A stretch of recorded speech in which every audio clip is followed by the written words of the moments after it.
দোস্ত এখনো কেন আসে নাই? আমি কতক্ষণ ধরে এখানে অপেক্ষা করতেছি। এখন আমি কি করবো? ইস,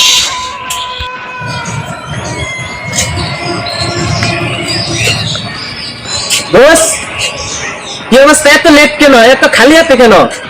হ্যাঁ, ইস, আমার সব মিস হয়ে গেল। আমি যে এখন কি করবো? আমি কি করবো? আমি আর সিধে হয়ে বাঁচতে চাই না, আমি এখন মন হয়ে বাঁচতে চাই। কারণ আমি এই সিধে হয়ে বেঁচে থেকে আমার এই সিধে হয়ে বাঁচতে চাই না, আমি এখন মন হয়ে বাঁচতে চাই। দোস্ত, ইধরের জীবন ধরা সুখের জীবন। ওই জীবন তুই যদি একবার দোষ ছেড়ে দেস, তাহলে আর তুই জীবনে উন্নতি করতে পারবি না। তোর যে পরিকল্পনা ছিল সেটা আর বাস্তবায়ন করবে না।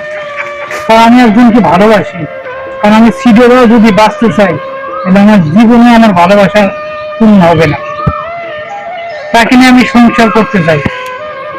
তুই যদি সিধর থাকস, পরবর্তীতে আরো কত দোষ।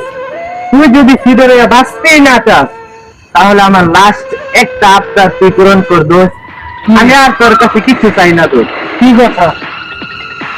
অমুক জায়গায় রিয়াদ নামে একটি লোক আছে, ওর একটা জমি আমি দখল চাই। কাগজ একটাই কিন্তু, একটাই দোষ, একটি, আর কোনো আবদার নাই। ঠিক আছে, এই কাজ আমি করে দিই মনে। ওই জমিটাই আমি তোর চাই। ওই জমিতে এরপরের থেকে কিন্তু আমি আর সিডের হয়ে বাঁচতে চাই না। ঠিক আছে দোস্ত। তো সবাই ভালো করে শুনে রাখো, এই মহল্লা 2 ঘন্টার ভিতর যদি এই জমি যদি খালি না হয়, তাইলে সবাই রে উপরে পাঠায় দিন।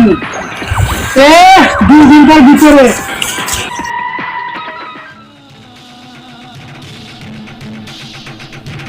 মা, আমার মা এখানে কেন?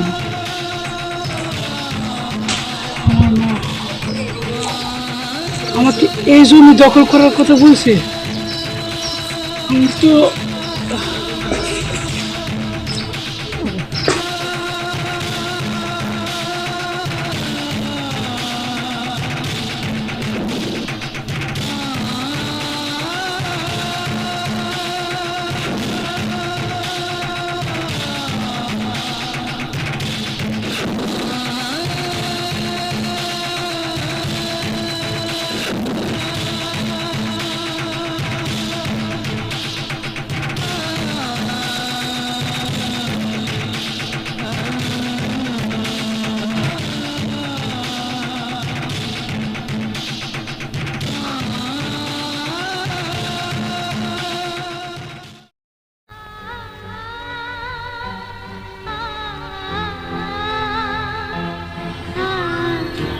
হে আল্লাহ, তোমার এই কি নীলা খেলা?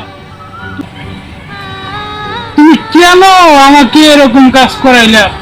যদি আমাকে 14 বছর বাদই যদি আমাকে দেখা করাইতে মায়ের সাথে, তাহলে কেন কেন তুমি আমাকে এই গুন্ডা মাস্তান হয়ে দেখা করাইলে? হে আল্লাহ, তুমি কি জানো না?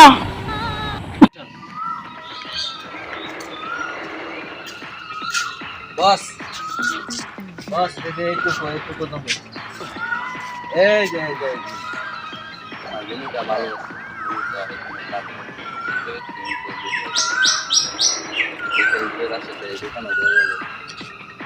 জমিটা আমার লাগবে।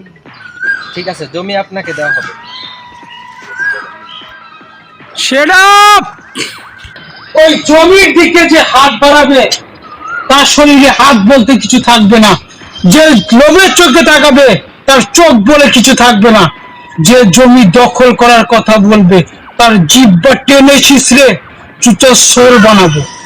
কি কস দোষ? এই জমি তো আমার। 15 বছর আগে এই জমি তোর হইল কেমনে? ওই মেয়েরা ফট, নাইলে সিগারের তাণ্ডব দেখাই দিন।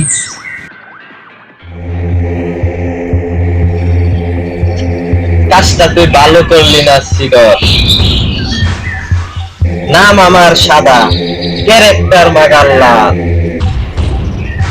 তুই যখন দোস্তের মানে রাখলি না, দোস্তির মান দোস্তির জায়গায় থাকবে, দোস্তি জিন্দা থাকে কলিজার ভিতর, আর মিথ্যার উপর বাইসে থাকে দুশ্মনী। সত্য মিথ্যা বুঝি না, ওই জমি আমি চাই, আর আমি যা চাই মানে তা হাসিল কইরেই ছাড়বো, আর ওই জমি আমি দখল কইরেই ছাড়বো। চুপ! ওই জমির দিকে হাত বাড়ালে সিডরের এমন রূপ দেখি যা আজ পর্যন্ত কেউ দেখে নাই। সিডরে মারে ফেলে আমি নিন্দা হতে চাইছিলাম তোর জন্য, শুধু তোর জন্য সিডরে বাসায় রাখলাম, শুধু দোষ বলে ডাকস্তাম। নাইলে এমন কাম করার জন্য তুই পাঠাইছিলিস যার প্রতিশোধ দিতে। খালি তুই না, তোর পাপের রাজ্য আমি সার খার করে দিতাম। মনে রাখিস, সিডর যদি আবার আসে তোর উপরে আসবে, সেই দিন তোর কোনো অস্তিত্ব খুঁজে পাওয়া যাইব না।